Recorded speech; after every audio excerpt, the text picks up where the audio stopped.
Joining me now to break this down, contributor to the Daily Wire, Elisha Krauss. Elisha, good to see you.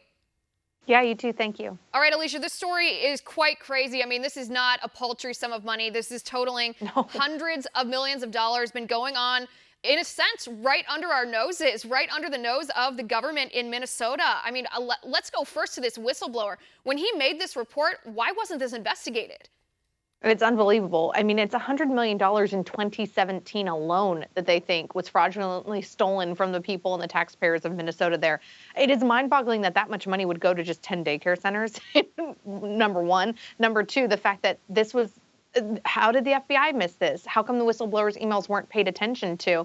And I think really it is political, much like the Flint water crisis and other issues that we've seen on statewide levels and federal levels even, that things, well, because it's not politically correct to, target these Somali immigrants, maybe we shouldn't pay attention to the emails that this whistleblower sent because they happen to come from, a middle-aged white dude. Unfortunately, this happens a lot at government. It happened under the Obama administration, and it looks that it's still systemic and happening even under the Trump administration. Right. It's so insulting to ignore abuse, to ignore fraudulent activity because of someone's skin color or because of the skin color of the person that reported it. Skin color has nothing to do with this. Race has nothing to do with this. This is a potential criminal activity here, defrauding, like you said, the people of Minnesota who work hard, pay taxes. That's money that's taken out of their paycheck every single week, and it's being defrauded. It's being stolen from them. Elisha, how did these daycare centers, these 10 daycare centers, how did they actually pull this off? It looks as if they were working really with compliance of a lot of the parents that were involved. So there's going to be tons of levels of investigation here. I think first the Department of Health and Human Services there needs to look into how they're spending their money and how the approval process is, because the approval process in states like Michigan, Oklahoma, and California typically means if you're going to be taking money from the state for a single mom's daycare, right? Like the mom is allotted a certain amount of money that she can spend at state-approved daycare centers, that annually, if not even quarterly, in some places, you have an agent on behalf of the state going in to check out these things. Well, here's 10 daycare centers that either did a really good job covering things up when those agents came in, or maybe the agents are also complicit, or they just didn't know what to look for here. And let's go back to, even if none of this money ended up going to terrorists, which it is incredibly awful that it looks like it might have, according to the FBI at this point,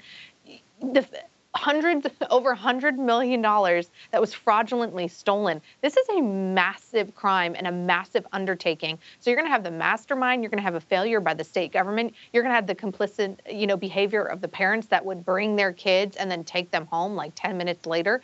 There's so many intricate details and numbers here. It's going to take a lot of forensic gathering to determine who was the mastermind and how did they get away with this for so very long. Right, because that was my question, literally details. How did they pull this off? I mean, it's so incredible.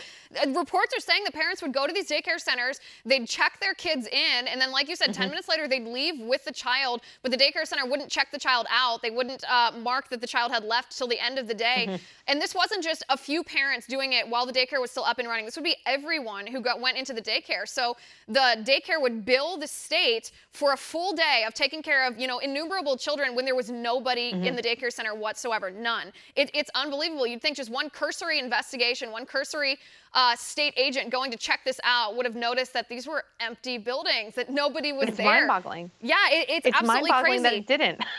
It is. I mean, it's terrible oversight. It'll be interesting to watch this unfold. Talk to me about the aspect, though. I mean, the owners of these daycare centers are Somali immigrants, all 10 of them. That's where some of the allegations that, perhaps this money that's being sent back to Somalia, a corrupt country, overrun by terrorists. Maybe some of that money is being skimmed by terror organizations who take a cut of any money that's sent back to that country. Elisha, that seems to be a realistic allegation when you're talking about sending money to that nation. Well, and it's not a conspiracy theory, because now we have reports from local law enforcement that they did indeed find people that were traveling from Minneapolis-St. Paul International Airport that had connections to these Somali-run daycare centers that were then taking suitcases of cash, which, yes, of course, you can travel with cash in the United States, but usually you have to declare it when you're traveling internationally. And I think the limit is even $5,000 in goods and services that you're able to travel with domestically and internationally. You'd have to double check me on that. And And so law enforcement found out once they figured out this shady scheme that that money was leaving Minnesota taxpayer dollars was leaving the state via Minneapolis-St. Paul International Airport and headed on flights directly to Somalia.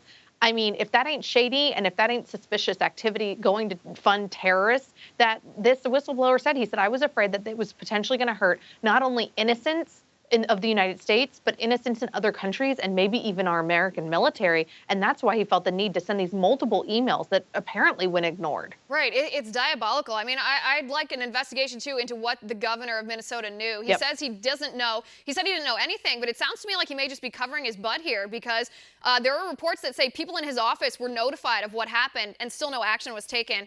Elisha, Congressman Keith Ellison, obviously this is his district. He commented on this. He actually came out very strongly against. I mean, he didn't call out this welfare fraud. He's defending it. This is his statement.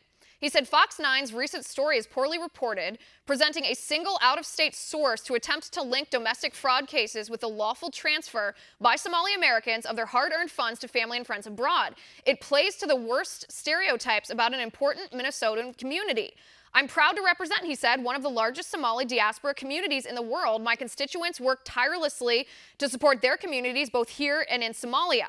He goes on for a while. At the very end, he says financial stability for the Somali people, both here and in Somalia, is one of our strongest protections against the terroristic threat posed by al-Shabaab. We should be making it easier for our constituents to support their families, not impugning the community for it. Fox 9 should issue a thorough correction and apology for irresponsible reporting. Elisha, I don't get why he would respond like this, because nobody's taking issue with immigrants sending money home to their families. The issue here is fraud and stealing of taxpayer money. Yeah, the number one issue is fraud and stealing of taxpayer money. The number two issue that this Fox 9 report actually was quite detailed in their investigation and the emails that they obtained and the law enforcement officials that they spoke to. There's actually an investigation occurring. So for Ellison to say that this is just some made up Fox media coverage, I'm sure he has a disdain for Fox in general, given, how they are on the national and the international level. But it's ridiculous. I mean, there's lots of evidence that purports this Fox 9 report and what this whistleblower said about where this money is going and how it was stolen from the voters of Minnesota, his very own constituents. And of course, I'm sure the majority of the Somali Americans in his district that he claims to represent are equally perturbed by this, and they should be, because if they are otherwise. Here, that's the thing. Nobody is suggesting that this is representative of Somali Americans. We are saying whoever is involved in this particular case of welfare fraud, stealing taxpayer money, those people should be held accountable. Ellison's the one that's making it about race and nationality. But this is what the left does. This is what the left does all the time. You and I have talked about this frequently on your very program, is that they jump to women, minority, prejudice. Let's not look at the facts of the case. Let's try to make the other side look bad, and let's try to make this a win. I mean, he's using a Rahm Emanuel tactic here. Right. He's trying to change the narrative to make it look as if he and his constituents, are the victims at the hand of, the right-wing machine that's trying to make immigrants look bad.